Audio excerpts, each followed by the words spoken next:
Hey, I've got a question for you. Why does your customer lie to you? In today's episode, we're going to learn a great deal about why your customers lie and how you can get them to stop. Stick around.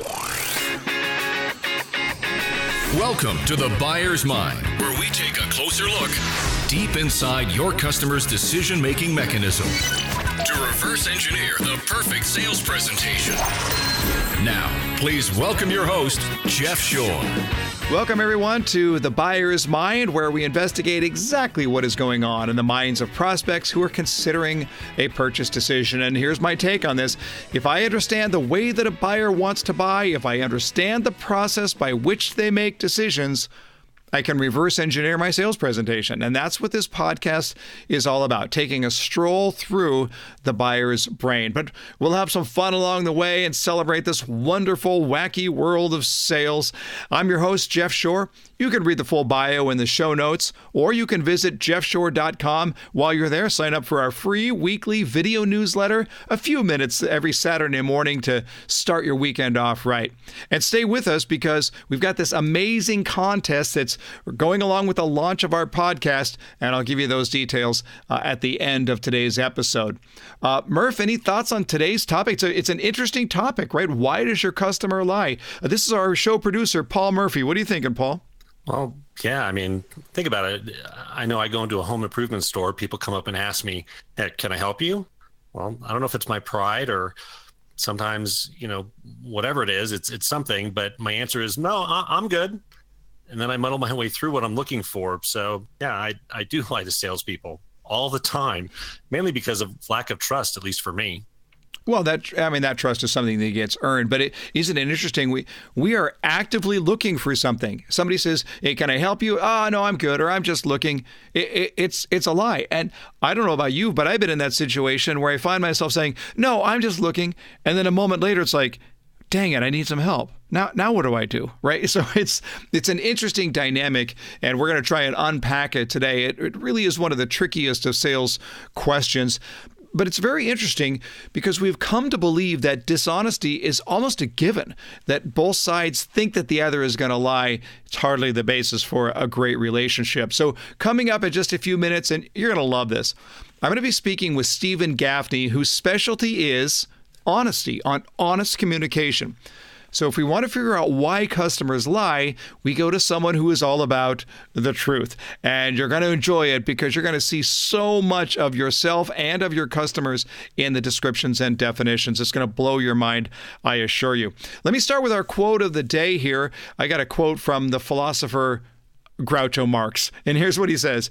The secret of life is honesty and fair dealing. If you can fake that, you've got it made. No? Okay. How about this from Noel Coward? It is discouraging how many people are shocked by honesty and how few by deceit. And that's really true in sales, isn't it? It's like the deceit is just accepted as the norm so much of the time. The customer says, how do you know when your salesperson is lying? When his lips are moving. And meanwhile, one of the first lessons that we learn as salespeople is buyers are... yeah, you know the line, liars. I mean, I know it rhymes and all, but is that really a healthy mindset? So if we can't diffuse this environment of mutual distrust, we're never going to truly help our customers to accomplish their goals. So we're going to have to unpack that today. We want to let you know that this podcast is brought to you in part by our good friends at Home Street Bank. This is not just our show sponsor. This is my lender of choice. I recently used Home Street Bank. It was with my last home purchase, and I got to tell you, smoothest transaction I've ever had. And I've purchased quite a few homes in my day. They were professional, they were dependable, great rates, great service. And if you're a real estate professional, you just won't find better people to work with in taking care of your clients. And these guys can do it all. Banking, home loans, credit lines, anything you need. Go to homestreetbank.com and you can learn more. That's homestreetbank.com. Before we get to our interview, we bring you our sales tip of the day. If you want to build trust, here's a mental shortcut for you. Be nice. Now, look, I know that sounds simplistic, but stay with me on this because there's some interesting psychology behind it. You see, nice translates as likable. Likable translates as trustworthy. Trustworthy translates as authority, and authority translates as influence. Now, let me repeat this. Nice leads to likable, which leads to trustworthy, which leads to authority, which leads to influence. Look, it shouldn't work, but it does. I mean, think about it. Con men make a living on this very technique. Do you want to develop trust? Here's a psychological hack for you, courtesy of con men. Con men is short for confidence man, right? The idea here is to build someone's confidence and then take advantage of them. The only difference between a con man and a professional salesperson is our motives. Our motives are to take care of that customer. So here's the tip to being nice. There's two, actually. One, be nice. That means you got to feel it. And then number two, let your face know. You need to practice good facial posture the second you meet that customer for the very first time. That nice will lead you on the path to authority and influence, and that's when you have the opportunity to truly help your customer accomplish their goals. Before we get to our interview, I want to tell you about an opportunity here, and that's to be involved in our 4-2 Academy. Our 4-2 Formula Academy, this is an intensive training program specifically for real estate sales professionals, where we're using modern selling strategies and skills just for today's buyers, just for today's market. The 4-2 formula is the core real estate principle that we talk about at Shore Consulting, but it's going to give you several days and actually spread out over the course of an entire quarter, a program that will allow you to just transform your presentation. We've put so many people through the 4-2 Formula Academy, always with tremendous results. You can go to jeffshore.com/events to learn more about the 4-2 Formula Academy. All right, all that said, let's get to our interview with honest communication expert and a friend of mine, Mr. Steven Gaffney. Steven, welcome to the show. Thanks for having me, Jeff. I'm excited. This is going to be a great topic. Steven, your area of focus, and I know you've written about this in books and in publications. I've seen you interviewed on the networks about this topic, honest communication. Can you start with the backstory? I mean, why honesty? What is it about that topic that caused you to make it your life study? Great question, because everybody thinks I'm going to go down the path of truth or lies, that people are lying to us. But actually, the biggest number one problem, whether it's in sales or just relationships or teams or whatever the case, is what people just don't say to each other. So the biggest problem is not what people say, it's actually what they just leave out. And for salespeople, it's like when you ask somebody what's their budget and they say, we don't have one. And then you find out later they did. It would have been nice to know. Or how about this one? They say, I'm the decision maker. And then you find out they really weren't the decision maker. Or they imply that they are. And the bottom line is we can handle so many things if we just get this unsaid said. But when we think through the conversation between a buyer and a seller, boy, there's a lot of unsaid. That sounds like you're asking to unpack a whole lot of stuff right there. Absolutely. In fact, there's 4 major areas that I see where in the sales relationship often just gets unsaid. But if we can create an environment, which we can talk about how to do that, to get people to really share what's going on, we can resolve most of this. So these 4 areas are about around budget, right? Just what I was addressing before and what the true budget is. And incidentally, one of the interesting things I found about budget is for most items that we might sell, they may not have that line item. So it's actually really about investment dollars and priorities rather than what the line item budget really is. But anyway, one is around budget. Second is about decision maker. Somebody implies they're a decision maker when they're not. Third is what's really important to that decision maker and what their true needs are. And the fourth area is what is their true buying criteria. So all of those areas that if we can get that unsaid said, we can make most sales that we really need to make. And yet, right from the very beginning, we're gonna find ourselves in situations where customers are presenting themselves without saying what is said, and in fact going quite the opposite. Even when you look at a retail environment, for example, with "Nah, I'm good," or "I'm just looking," even though I'm actually thinking about buying something, that's just that little tiny lie. But then you get the bigger lies where, well, I don't really have a budget when they do. So let's just get to that real big beefy question here. Why do buyers lie? There are 3 reasons, but one major one. And the major one is fear. They're just afraid to tell the truth. Let me give you an example. Or actually, let's use your example, Jeff. You're walking in the store. Why do we say, I'm just looking? Because we don't want that salesperson to hound us. So we just lie, or we kind of alter the truth. But the point is that we're not upfront, and people are not upfront with us often is because we were just afraid.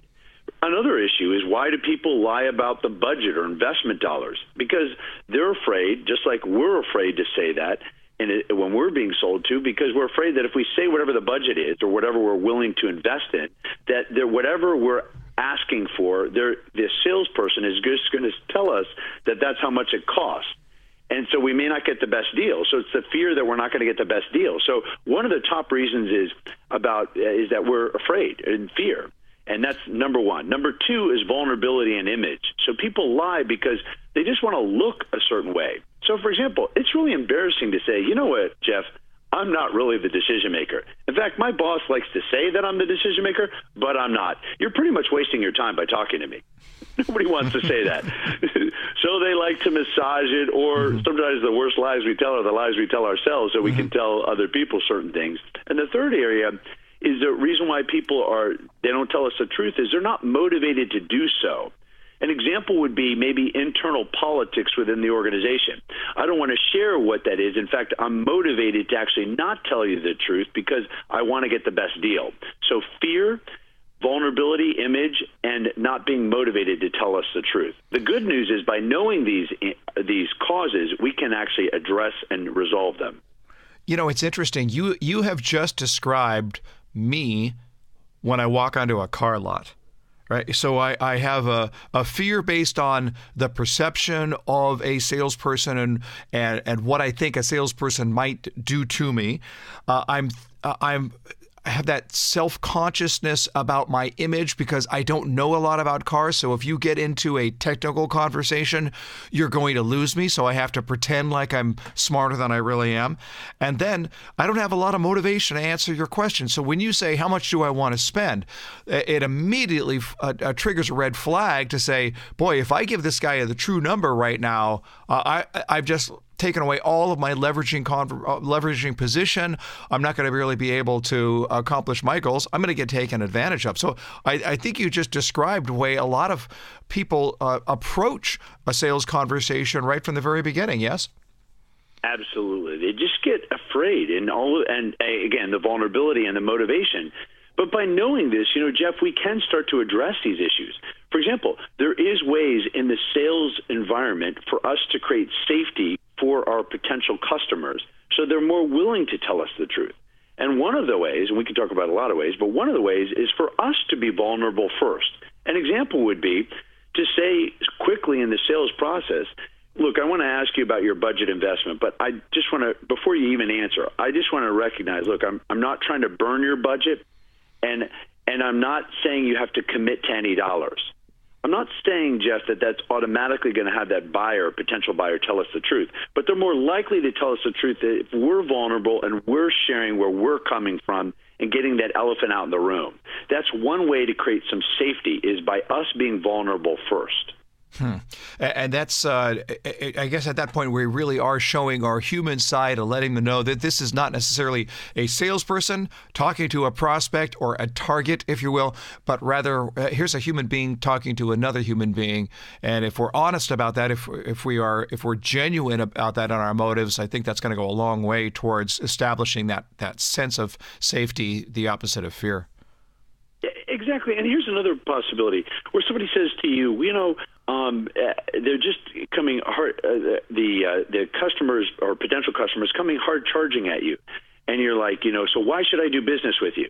And then we start tap dancing. Let me tell you why you should do business with you. What a better and more authentic response is, I actually don't know if this is a good fit. Now, people might be listening. Well, is that manipulating the conversation? No, if we're really honest with ourselves, how do we know it's a good fit? Maybe this customer is not somebody we really want to work with. Maybe actually our service or our product is not going to really help them out. How do we know initially we are a good fit?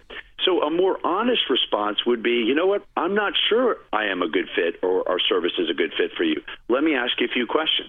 that would be another example of really telling the truth and being more vulnerable in a conversation. You had said that in these 4 areas where a customer is going to lie to you or withhold the truth and perhaps not be completely honest: budget, decision maker, true needs, and what their criteria is. Why would they not want to share their criteria? It sounds like such an important part of a buyer's strategy. If I want to make this purchase decision, then that person, that sales counselor that I'm working with, needs to know what I need. Why would they not share their criteria? Well, because there might be some other criteria, for example, let's say budget, but yet if I tell you it has to hit within that budget, that I'm actually concerned that I might lose a potential another option. So, for example, let's say I was to say this, I have a budget, or one of the criteria is it fits within $20,000, let's just say. But I'm thinking to myself, you know what, we could probably carve out more, but I don't want to say that we could carve out more, because then I'm afraid that you or the salesperson is just going to say, look, well, then that's how much it really costs. Mm-hmm. So if I said $30,000, or if I could find an extra $10,000, they're going to say, well, really, our service is $30,000. So there are certain situations. A lot of times I've often found out is there's hidden politics in an organization. And so there's a criteria called, I really need to make myself look good in this job, that I get a really good deal. So my boss thinks favorably of how I've handled this situation in this negotiation, but I may not want to say that exactly, because it just makes me look bad, or could make me look bad. So there's certain things, and also the worst lies are the lies we tell ourselves. And sometimes I found buyers or potential buyers aren't really honest with themselves about what the true criteria might be. Mm-hmm. So in any case, generally speaking, people are going to be more upfront about it, but there are situations where sometimes I have found where what goes unsaid is the buying criteria. And here's another reason why people don't share all their criteria: because the salesperson is lousy at asking good probing questions. So what the person initially tells you is kind of their initial thinking, but there are other criteria that they haven't really thought through. But if the salesperson spends more time asking questions rather than transmitting and saying what a great deal or great service they had, that buyer may be more willing to kind of think through and ultimately share their buying criteria, and even hidden buying criteria. Let's look at this from a different perspective now. Earlier in the podcast, I mentioned this weird phenomenon where the preconceived notions are going to affect the way that we communicate. So, you know, you've got a buyer who is talking to, here's a customer shopping for whatever, furniture, jewelry, and they're lamenting with a friend, we're going to go furniture shopping, and here's my concern, because you know how you know when a salesperson's lying, right? When his lips are moving. Right, and they make a joke about it. And now here comes the salesperson who is at a sales meeting just before this customer's going to walk through the door, and the manager is saying, now we all know about buyers, right? Buyers are what? Everybody says liars. Buyers are liars, and it's cute. It rhymes and everything. But here we have this almost combative territory right from the very beginning, where each believes that the other is going to lie even before the conversation begins. So how much of this is based on our preconceived notions and what we carry into the conversation? It's a huge part. And you're talking about mindset. Our mindset dictates our actions. So to your point, if we are skeptical of the other person, if we're walking into the situation and we think the other person is going to be lying or not telling us the truth, we're actually going to be looking for clues that way, and then we're going to get upset.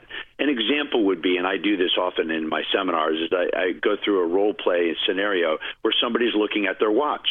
The knee-jerk reaction is they find me boring, they're disinterested. Well, that may be, and that's a clue to pay attention to. But it also could mean they've got another call, the meeting is going so well they need to push other calls. Or how about this one? They just want to know what time it is. Mm-hmm. Right. But people will read into things. And this is where I found, by working with all these major corporations and all kinds of capacities and being a trusted advisor, I found out that people's preconceived notions really dictates, and that's where we suffer from confirmation bias. Mm-hmm. Another example would be we send an email to somebody and they don't respond. Oh, they're not interested, or oh, they're trying to avoid me. Well, maybe they're on travel and they forgot to put that in their email. Or maybe they actually saw that in their email box, but then it got buried. Or maybe they're not sure of the answer, so they need to do some other things before getting back to you. There's all kinds of ways to respond, but often when I ask this in a seminar, people's knee-jerk reaction is, oh, that person doesn't respect me, they're disinterested, and we read into these, and the problem is then when we're on the phone with them, it'll impact our tone, and we all know that tone is 5 times the impact of the words we say. So how we say something is even more important than what we say, and that will be affected by our mindset. You know, it's interesting. I talk to salespeople about this on a regular basis, where if you believe that the customer who walks through the door, if you have a mindset that says, well, most people are just looking, if that's your mindset, and now here comes a customer who walks through the door and says something like, well, I'm just looking. Now what happens? That's that confirmation bias that you were just talking about. We look for evidences to support what we already believe. So I believe that most people are just looking. The customer says, I'm just looking. And now my internal dialogue says, oh, great. Another just looking. The whole world is just looking. I wish we could get some real prospects through the door. And it changes now the way that I'm going to talk to that customer right from the very beginning. And that's over something as simple as I'm just looking. But what if I believe that my customer is a liar? They're a buyer, therefore they're a liar. It changes the way that I see them, and I'm actually going to look for confirmation to support what I believe. It's a horribly unhealthy mindset. Absolutely. And there's 3 things that I think people can do if they're saying, well, oh my gosh, I kind of do this. And before I get to those 3 things, sometimes somebody will say, well, I'm not sure I do this. And I say, well, let me give you an easy experiment. Have you ever thought about somebody and they called you on your cell phone? And you're like, oh my gosh, I can't believe it. I thought about them and they called me on my cell phone. Well, have you ever thought about how many times we thought about that person and they never called us? We see what we want to see. We want to build that narrative. So people are saying, okay, I got it. What can I do? 3 things. Watch our self-talk, right? If we're saying, oh, the customer or whoever, they're, not to be believed or whatever the case may be, potential buyers or, people are just looking around and they're just going to waste my time. We have to watch our self-talk. Second, visualization. I found successful salespeople and really successful leaders visualize success. It's more likely to make them successful. And the third part, which is the big needle mover, is look at who we surround ourselves by. So that's where we want to have good coaches, teachers, and just coworkers who actually believe the things that we want to believe. So an example would be, the last people I want to hang out with and in an organization are people who are skeptical about potential buyers. That's the last thing I want to do. What I want to do is surround myself by people who actually think that, the markets are going to do great, that people want to buy all the time, because that will impact my mindset. So often I have found that people have a lousy mindset, hang around people who have a lousy mindset. But the good news is you can pick and choose really who you spend the most time with. Mm-hmm. Yeah, that's awesome. That is great. Let me ask you this. I'm a salesperson. I'm working with a customer, and they just bald-faced lie. I mean, it's not like a little protective white lie. It is like a lie. And I know it because whatever they're saying is somehow I have access to a fact here that has confirmed that that's just a lie.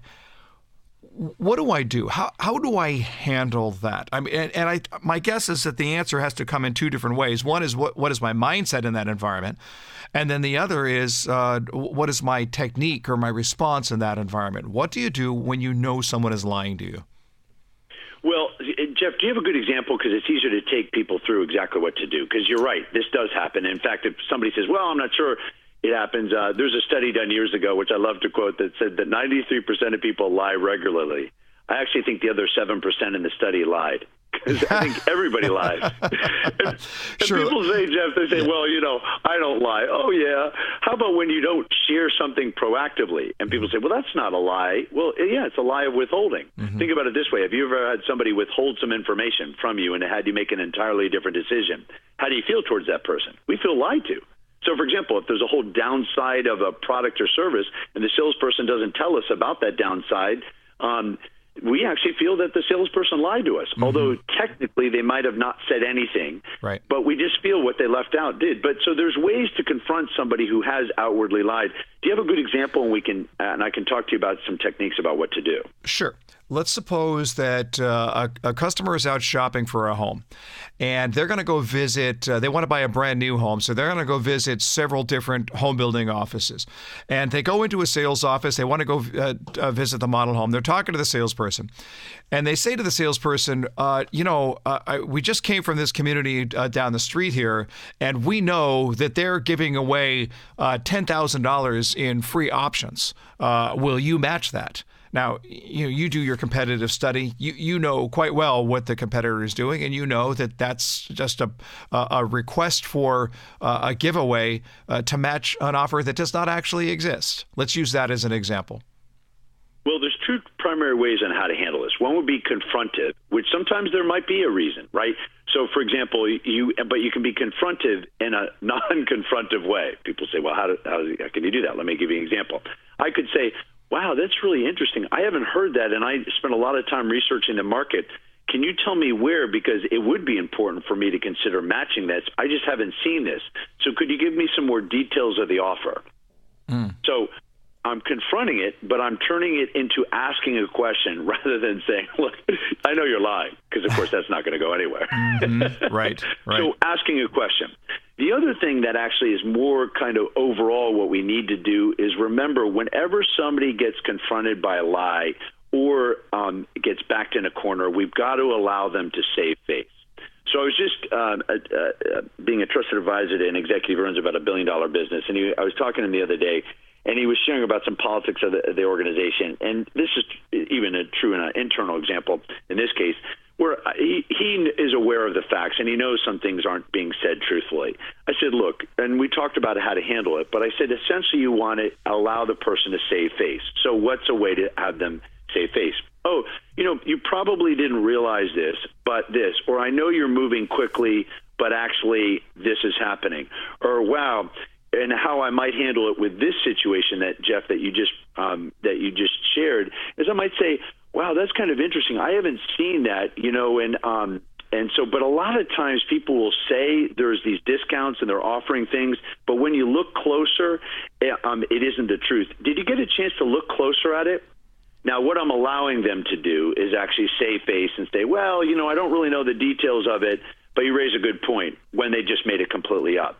So one way is to confront them with a question. The other is to remember it's so, so important to allow that person to save face. Because if we come at them like a prosecuting attorney, we're going to lose them, no matter what. And they're just going to because nobody wants to be embarrassed. So it's really important to allow that person to save face. Cool. A couple of last things here. One of the themes that I'm not sure that we've actually used the word here, but it seems to me that it's a very, very important theme to everything that we're talking about.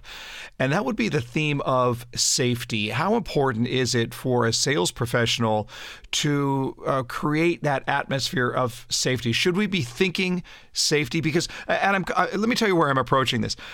I don't lie to my sister. At least I don't think I probably do now based on this conversation. But it's one of those things where I don't lie to her. She doesn't lie to me for the most part because there's an atmosphere of safety there. I can be honest. I feel like I have permission to be honest when I'm talking to my sister. It's a safe place. How much should we be thinking about safety?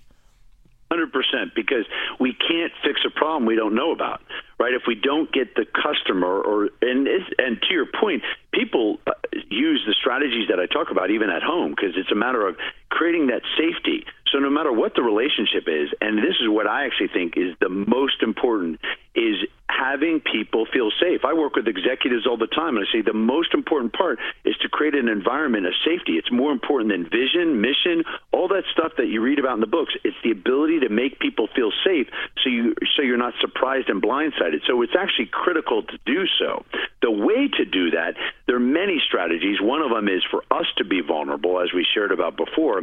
Second is to ask open-ended questions and not getting defensive. So that's where we talked a little bit before, Jeff, where somebody might say, well, there's other people I need to involve in making the decision.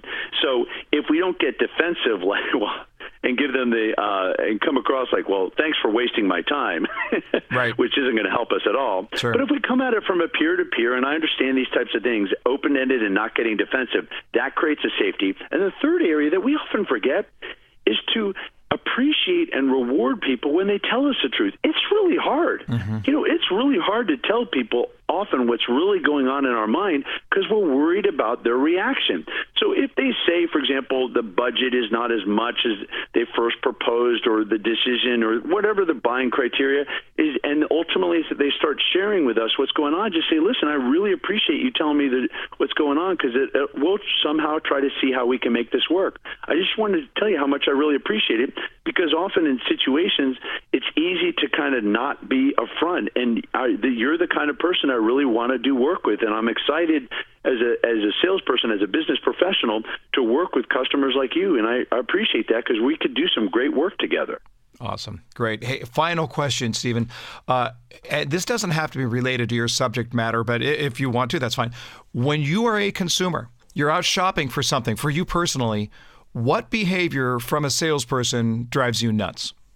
Oh, there are three in particular. Okay. Drives me just nuts. But also, I've learned from executives, the work that I've done with executives, it drives them nuts. So first one is people not telling what's really going on, the downside of a product or service. That's where, Jeff, they're saying, this is going to be really great, and let me just tell you, everything is perfect, and you find out there are bugs or there are challenges or whatever, where if the person said, look, this is going to be really great service, but there's some potential issues you need to be concerned with, that's really important. Or how about this? I just want to be upfront. We are really more expensive than others, and it does cost more, whatever the investment or whatever, but let me explain why. So really sharing with people even the downside, and that's really hard for people because people say, well, but if I create the downside, it's that negativity. No, I've found that when you really are upfront with people, that they really tend to respect that. Second is people not keeping their word, not doing what they say they're going to do. I make a habit of calling people exactly when I say I'm going to call them. And I remember I picked up a huge client. You know what she said to me, Jeff? She said, I trust you. And I said, well, why do you trust me? We're just getting to know each other. She said, because you called me exactly at the time you said you would call me, even though most of the time I wasn't at my desk. You still did it, and you never got upset. You just did what you said you're going to do, so I knew you would do what you're saying you're going to do with other things. And the third area that just drives me nuts, and I think drives other people nuts, is when people are not proactive about potential issues. And that's where we say, in the middle of maybe the sales process or maybe the service element, look, I just want to give you a heads up. We're saying we're going to get that delivered within 2 weeks, but it actually might be 3 weeks. I'm not proactive enough. I wait instead until that 2 week mark, and then I call you and say, Jeff, listen, we're going to be late on this. Well, at what point did I really know this was the potential delivery issue? And probably it was before I waited till the last minute.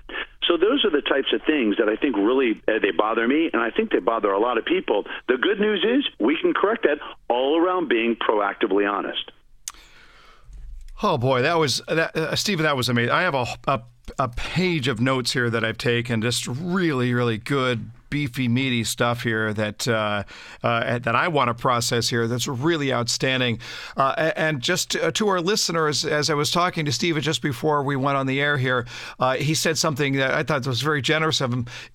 If you take something that you have just learned from Steven, whether it's the idea of watching yourself talk, visualization, about understanding mindset, just about honesty, about being human, anything that you've used from Steven, if you take something from this and you use it, then he has requested, send him an email. You can send that Steven@StevenGaffney.com, and it's with a V, Steven, Gaffney, Gaffney, StevenGaffney.com.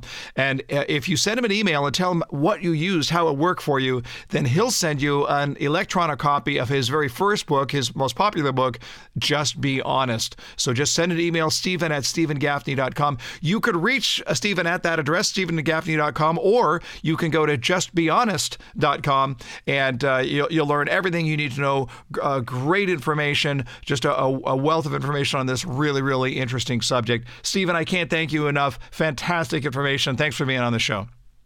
Thanks for having me. Well, Murph, that was great. It's really interesting stuff from a very, very interesting guy. And when I look at sort of the big idea from that conversation, it is that the number one reason that people lie is fear. It's fear-based more than anything else. Murph, did you see that coming? How did that sit with you? Well, Jeff, I guess I'm not surprised. We talked about it at the beginning of the show. When I'm in a store and I'm confronted by a salesperson, it's in that moment that I go, I'm fine, thanks.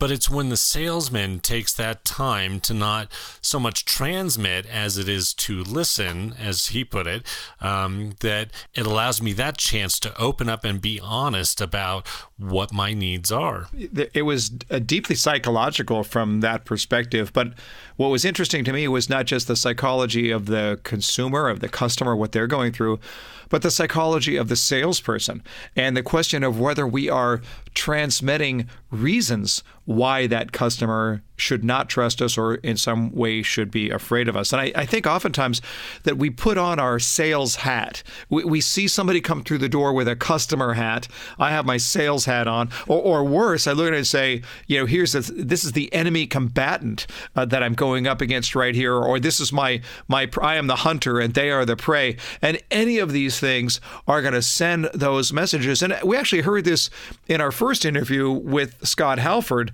In very subtle ways, we're going to be communicating negative emotion. And so I saw that in the interview very consistently with Steven Gaffney, to look at it and say that, boy, that's a real issue here. If I don't have my brain straight, then I'm probably going to see the worst that my customer has to offer, right? Right. And if we have that bias that we believe customers are going to lie to us, then we carry that emotion with us into the conversation. Yeah, that confirmation bias is really deadly, and it's something that it's actually hard to identify, because we think when we see a piece of evidence that supports the way that we already feel, it's affirming to us. It feels good because we say, see, I was right. There you go. I was right all the time. But what if you weren't? At that point, you're taking it as an affirmation, but what it's really doing is driving you farther away from your customer and putting you in a position where you really can't serve their needs the best. So that confirmation bias is really critical, and it speaks to the idea that we have to have our head on straight right from the very beginning, so that when we approach this conversation with the customer, we are going in fresh, we're going in with a clean brain, and we can look at it and say, I don't want to transmit anything that would add to the customer's fear of me. If they walk through the door and they're afraid of a salesperson right from the very beginning, I cannot give them any fodder to try and fuel that fear. I have to take my sales hat off and not see them with a customer hat, but instead look at it and say, I'm a human being, you're a human being, I'm willing to be honest, I'm willing to be open, I'm willing to be vulnerable. Let's talk like two human beings. So just really, really great stuff. My thanks to Steven Gaffney on a fantastic interview.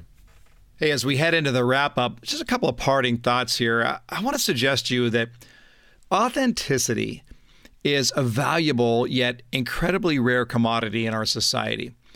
We want that from our customers, and so here's my idea for you. Be that yourself. Don't be nice because you want a sale. Be nice because the person you are talking to is worth it.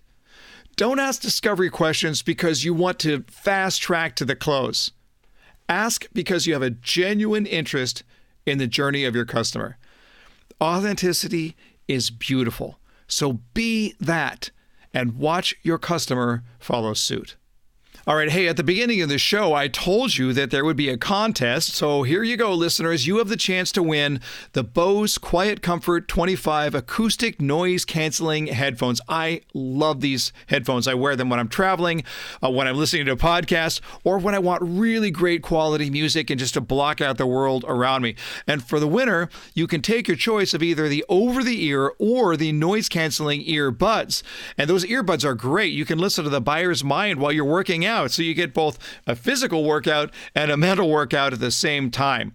I'm also giving away several Shore Consulting swag bags. That's 5 of my books, a coffee mug, motivational CD, and a bag to carry all of it. And all you have to do is download all of the Buyer's Mind episodes on iTunes, subscribe to the podcast, and leave a review. That's going to take you just about 30 seconds.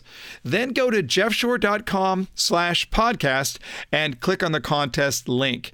You'll just enter your email address address and the name you used to write the iTunes review, and we're going to pick 10 winners from there. 10 lucky people are going to win the Shore Consulting swag bag. And remember, the grand prize, the Bose Quiet Comfort 25 acoustic noise-canceling headphones or the noise-canceling Quiet Comfort 20 earbuds. Take your pick.